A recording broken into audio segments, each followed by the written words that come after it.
2 minggu berehat, finally Liga pun bermula kembali. Untuk orang lain mungkin international break ini satu gangguan lah, tapi bagi aku untuk fans Liverpool, ramai yang mengatakan yang break ni ialah apa yang diperlukan, bukan setakat untuk fans saja geram, tapi untuk Arne Slot dan juga staff-staff dia lah, to figure out what is wrong with our team dan perbetulkan dalam saat-saat yang aku rasakan masih lagi di awal musim, dan Liverpool masih lagi belum terlambat untuk memperbetulkan apa yang salah. Tengok balik game-game yang kita main sebelum ni, apa yang tak betul itu. Jadi apa yang aku expect dan apa yang aku harapkan Liverpool perbetulkan, yang pertama sekali ialah dari segi build up lah, di mana kita nampak build up Liverpool ni sangat-sangat ketandusan idea. Aku akan bercakap lebih lanjut tentang itu. Yang kedua ialah bentuk tanpa bola kita, di mana dia berkait rapat dengan yang pertama tu daripada segi build up. Sebabnya bila build up tak lancar, player mungkin contohnya kalau jarak di antara player tu tak optimum, itu akan membuatkan counter pressing kita tu jadi little bit weird, dan shape tu tak betul. Dan yang ketiga bagi aku ialah kesebelasan utama lah. Aku harapkan Arne Slot kembali cari balik kesebelasan utama terbaik dah, seperti mana apa yang kita buat musim lepas lah.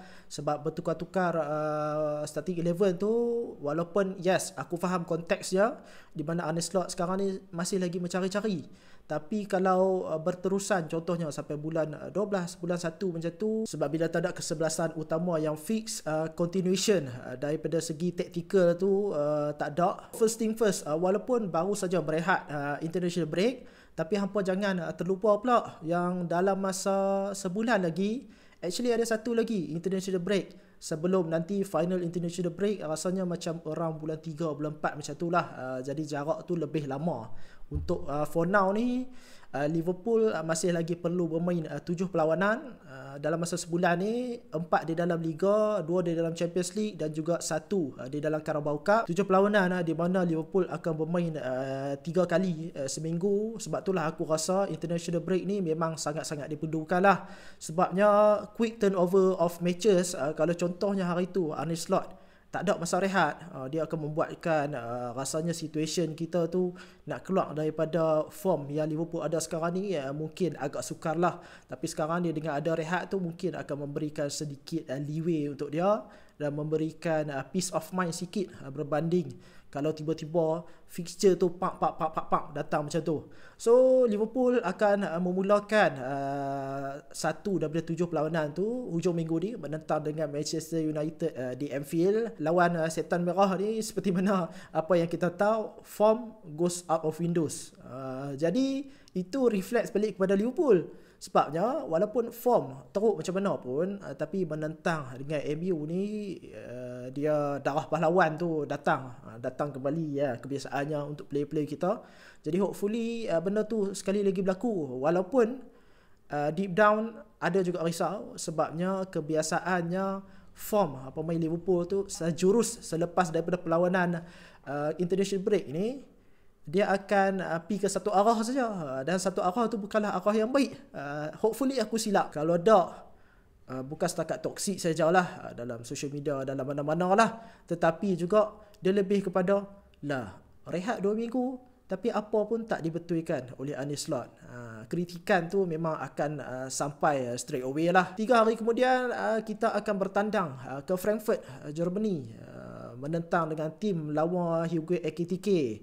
Jadi perlawanan ni juga penting, sebabnya Liverpool sekarang ni di tempat ke berapa. Sebab tu sebetulnya dalam table ni tak nampak, sebab Liverpool berada terlalu bawah. Tapi to be fair, semua tim hanya bermain baru 2 perlawanan dan Liverpool menang 1. Perlawanan Champions League seterusnya adalah menentang dengan Real Madrid. Jadi Real Madrid ni kita tahulah history macam mana, form kita macam mana menentang dengan Real Madrid ni. Walaupun musim lepas menang, tapi kebiasaannya form kita tu dia dah jadi macam bitter rival pula, macam main dalam satu liga. Dan for Real Madrid sekarang ni cantik Okay lah, Mbappe probably top 3 sekarang ni striker, berada bersama dengan Erling Haaland dan juga Harry Kane. Jadi aku expect memang Real Madrid yang datang tu bukan Real Madrid yang musim lepas lah. Kylian Mbappe tengah menggila sekarang ni di Real Madrid dan juga di Perancis. Jadi sebab itulah aku rasa perlawanan Frankfurt ni penting untuk at least dapatkan balik 3 mata tu sebelum berjumpa dengan Real Madrid, dan juga untuk mengekalkan tempat kita tu lah. Sebab aku tengok historically lah untuk musim lepas, format baru Champions League tu, kalau automatic qualification, tempat ke-8 tu dapat 16 poin. Jadi sekarang ni Liverpool dah dapat 3 mata, jadi perlukan lagi 13 mata. 13 mata dengan berbaki lagi berapa? 6 perlawanan. Doable lah actually benda tu. Tapi itulah, dia cerita ada Liverpool kena mulakan step pertama tu dengan menentang dengan Frankfurt. Terbang pula ke London untuk bertemu dengan Brentford. Brentford ni juga satu opposition yang menarik dan juga tough actually untuk Liverpool. Sebab Liverpool untuk musim ni sangat-sangat rapuh daripada segi set piece, yang membuatkan aku rasa this is not an easy game. Kebiasaannya kalau bertandang ke Brentford ni, aku tak pernah expect lah yang Liverpool akan dapat cruise control. Liverpool memang akan struggle. Tambahan pula untuk musim ni kita tahu dalam EPL tu banyak penggunaan meta dalam bentuk bola-bola throw in, corner dan juga set piece, yang membuatkan Brentford ni memang akan jadi sangat-sangat bahaya untuk Liverpool. Liverpool vulnerable daripada segi set piece, walaupun kita ada Virgil van Dijk di belakang. Jadi hopefully Konate ke Joe Gomez ke memang step up big time. Selepas tu kita akan berjumpa dengan Palace. Ni satu lagi boogie team lah untuk Arne Slot. Actually dia bukan setakat Palace sajalah, tapi lebih kepada penggunaan back three lah aku rasa. Sebab bagiku dengan cara susunan kita bentuk tanpa bola 4-2-4 ataupun 4-2-3-1 tu, dia akan membuatkan payah untuk kita mirror dengan penggunaan 3-4-3 ataupun 3-5-2. Secara mudahnya susunan back three ni akan membuatkan ada odds man out untuk Liverpool marking. Satu player akan ada extra. Nantilah dekat part seterusnya di dalam build up tu nanti aku akan explain dengan lebih lanjut. Jadi berjumpa dengan Crystal Palace seterusnya 2-3 hari kemudian akan berjumpa lagi dengan Aston Villa. Sama juga, tough juga.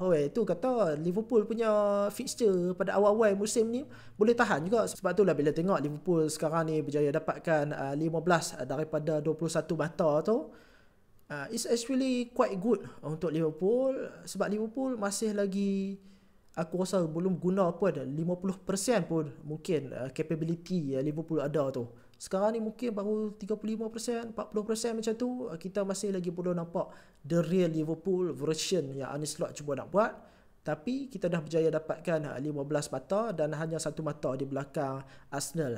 Boleh lah, not too shabby lah aku rasa. MU, Frankfurt, Brentford, Palace, Villa, Real Madrid dan juga Manchester City.